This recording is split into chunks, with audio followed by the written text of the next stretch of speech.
Welcome back, Spurs fans, to the Scott Hepler Football Channel. Today, we're doing our pre-match ponderings where we're going to discuss the Tottenham versus Wolverhampton match coming up on the 16th. And to start off, I want you to ponder upon this. Why does Mason continue to play Dyer, Aurier, and Ali? So something to think about there. Put down in the comments.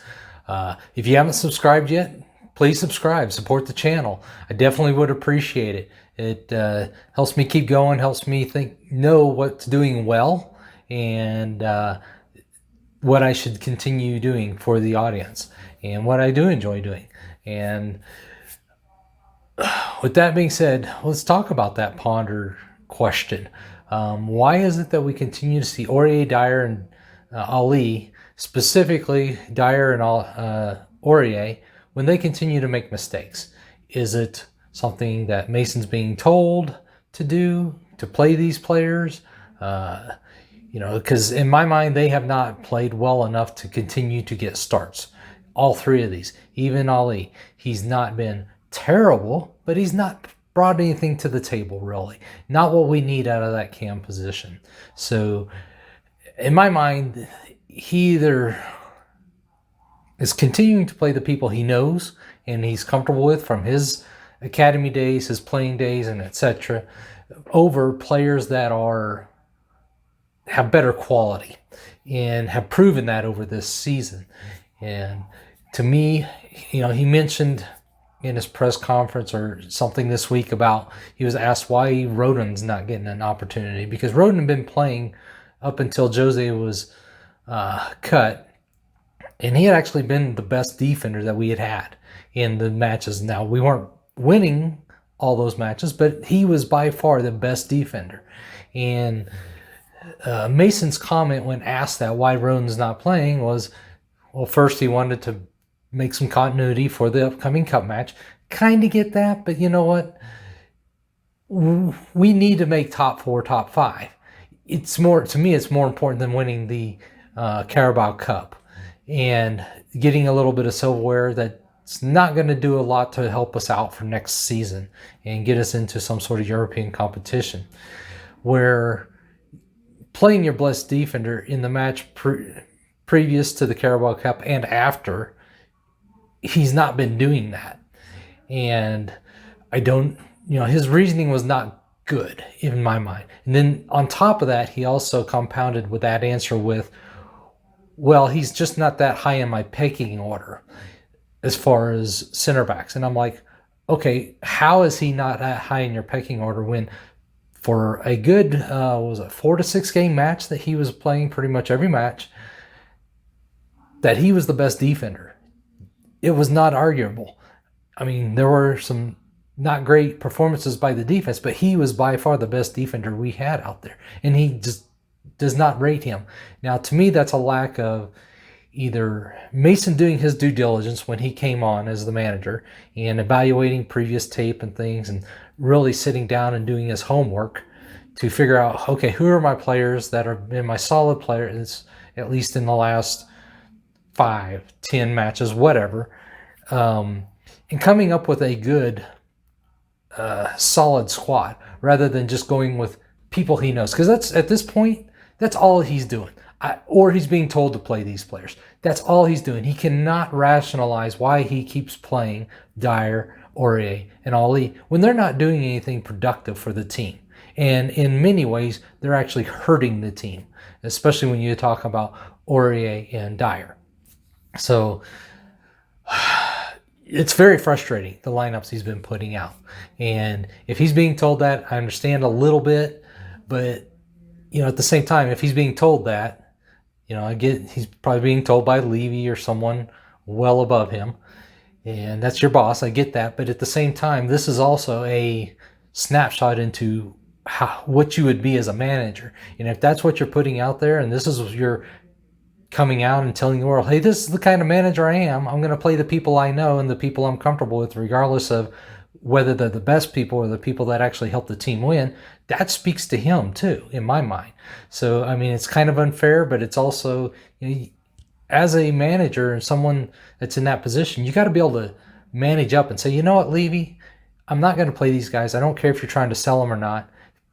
They're only going to continue to devalue if we continue to play them because they're not going to play well. They're not going to play well enough to increase their value or their stock. They're only going to decrease it.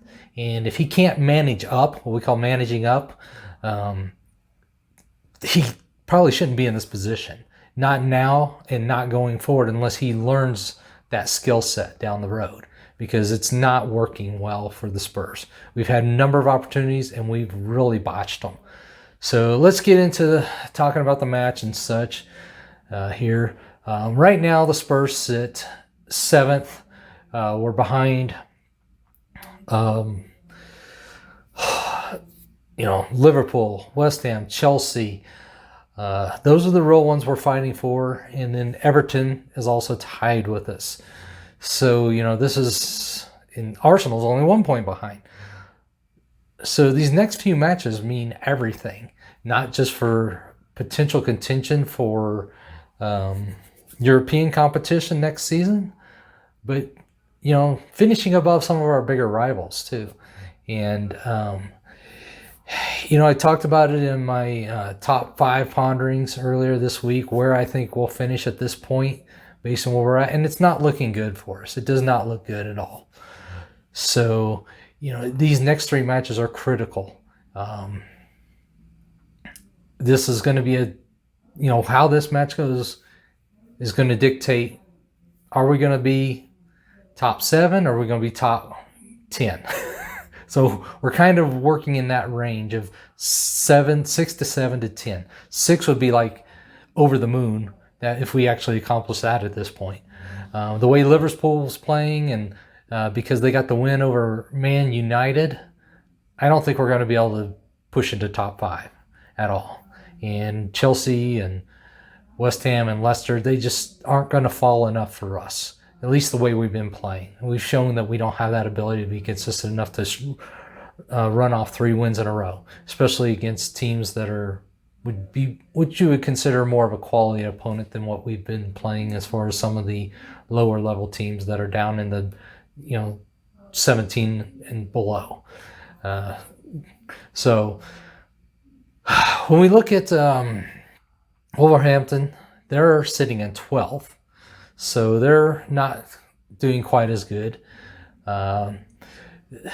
They have the worst goal differential of anyone in the top 12.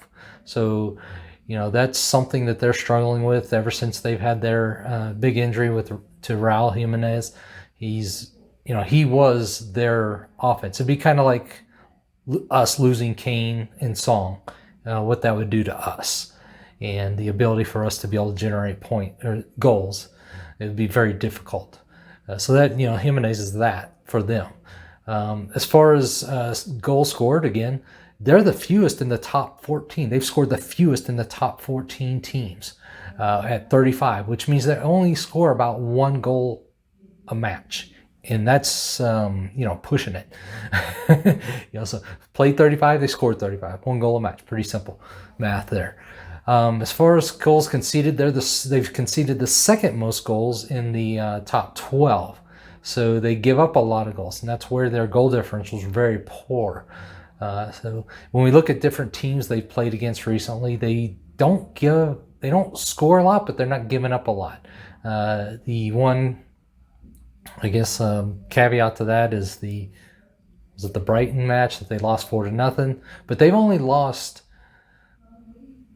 only given up 4 goals like 3 times this year, and they've given up 3 goals 4 times. So not a lot out. So that's 7 matches out of a 35 match season. So they don't concede a lot of goals either. They're a very tough team to break down and score against. So when we look at Spurs' last 5 matches, they've got 2 wins, 1 draw, 2 losses. So nothing spectacular there. In our last 17 matches, we've done 7 wins, 2 draws, and 8 losses. So you see, we're kind of not even pitching 50% there on wins in our last 17 matches. So that's not a good ratio for us. And that kind of holds true there for our short-term run of form too. In the last 17 matches, there's been 51 points available. Spurs have collected 23.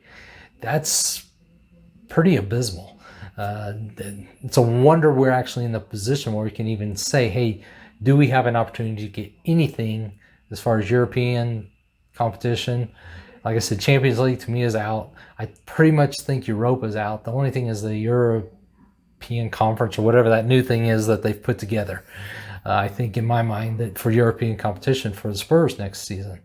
And then, our goal differential is pretty much even in the last 17 matches. Now we have pitched 5 shutouts in the last 17. So it's about a shutout every 3-4 matches. So, while we can do it occasionally, it's not a consistent thing. It's not something that we regularly do. When we look at Wolverhampton, as we discussed, they've won 3, drawn 1, lost 1 in their last 5. Those are against the lower level teams. They've played some of the tougher teams close. So when you talk about Man City, Liverpool, people like that, Leicester, typically what they do run as a formation is either a 4-2-3-1, a 3-4-2-1, or a 3-4-3. They really like to gum up that midfield, make sure that midfield's sound and solid for them. And usually when they do well is when they have a solid defensive set. They don't worry about having a lot of the possession. They're willing to give it up at least 50% of the time, 50 to 55% of the time, and look for those countering opportunities. Actually, when they do a little worse is when they have more possession. They don't function as well when they have possession, and I think that's a problem for them. They don't really know what to do when they have possession, and so that's something to be looking for. I think the real key here for the Spurs is the lineup. If we continue to see the same lineup that Mason's been putting out, I think we're going to struggle, not only to score, but also to not give up goals. And so something that I like to do is look at the Spurs record against the same 5 teams that the Wanderers have recently played. And when we do that, it's pretty comparable. Like I said, Wolverhampton, they're 3-1-1. Well, the Spurs have 3-0-2 against those same opponents that the Wolves have recently played. So it's very similar records. I would say, and it's always tough for Spurs when the Wolves come in. That actually the Wolves, I believe, have beat us the last 2 times at home when we played them at home at the Spurs. So for whatever reason, this is always a tough match in our own home park for us against Wolves. As I said, I really think this is going to come down to lineup. I think if Mason plays the strongest team he can and not play his buddies, we can come out of this with a 2-1, 2-0 win. If he continues to play Dyer, Ore, Ali, his buddies from academy days and playing days, I think at best we're going to come out of this with a draw. So, and we need this. We need this win to give us an opportunity to continue to talk about, can we get that 6th or 7th spot? If we draw or lose this one, I think everything falls out the wayside for us. I think the other teams are going to pick up some points. Liverpool's not going to let up. After beating Man United, that was the only other team I thought that could beat them the rest of the season. I think Liverpool's going to just push. I don't think they'll make champions. From my top 5 ponderings that I did, my numbers don't show them still making champions, even if they don't lose any matches for the remainder of the season. But they will be either in Europa or that European Conference, whatever they call it. I can't even think what they call it right now. But that's just a team that we can't catch at this point. They're above us. They have teams that they should beat, or I think I have them going 3-1-0 the last 4 matches they have, because they have a game in hand on us, I believe. No, they don't at this point. No. So I have them going 2-1-0 because they have 3 matches left. So regardless, we can't catch them. They're sitting on 60 points. We're on 56. they're gonna stay ahead of us. That's just the simple fact of it. Unless they just completely falter and fall apart. But they've really found their form. They have yet to lose a match in the last 7 matches. So they've really kind of refound themselves. And that just leaves really, to me, an opportunity to catch West Ham, because I don't think Chelsea's catchable. So really just West Ham's out there. And for us to, and Everton, because Everton's ahead of us at this point. Or no, not yet. But where are they? Heck, I don't remember. But the fact of the matter is it's really West Ham and Everton and Arsenal we're fighting against here for the 6th or 7th spot, in my opinion. And a loss here or a draw, I think, kind of takes that away from us, because Everton does have a game in hand on Arsenal, and I know there's a game in hand on Chelsea and Leicester, but like I said, I don't think those are even options for us at this point. But let me know what you all think. We got a match after this against Aston Villa and Leicester. I think Leicester's still going to be playing as hard as they can, because they don't want to come out of that top 3 or 4. They want to stay up there. They don't want to leave things to chance. So they'll play us tough regardless. Aston Villa, I think, is a wild card. They played a tough match against Arsenal this past week. Looks like Jack Grealish is back. He actually got some game time in. So that's not going to be an easy match next weekend against Aston Villa. But let me know what you all think. Put your thoughts down in the comments. And if you haven't done it yet, please subscribe. And come on, you Spurs.